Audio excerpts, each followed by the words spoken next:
Ei, sveiki, aš YouTube kanalą labai buvau apleidęs ir nieko aš jį nekėliau. Tai va. Tai aš jį nekėliau, nes sakiau, kad vasarą kelsiu, bet nekėliau. Tai va, nes kad, nebuvo laiko. Gal kitą vasarą, bet aš tai nežinau.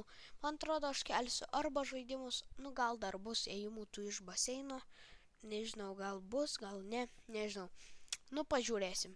Tiesiog žiūrėkite, sekite, gal gali būt, palaikinkit, gal gali būti ir vasaros kitos video, gali būti ir žiemos video, gali būti visokių video, bet reikia laukti, nes dabar tai neturi laiko, prasidėjo mokslo metai, tai nelabai, nebent einu iš baseino, tai tada turiu laiko kažkiek, bet dabar tai lyja, kai bus pavasaris arba kai bus žiema kelsiu. Tai va. Iki kito karto, iki video arba iki ėjimo iš baseino. Jau prasidėjo baseinas, žiauriai smagu. Iki kito karto.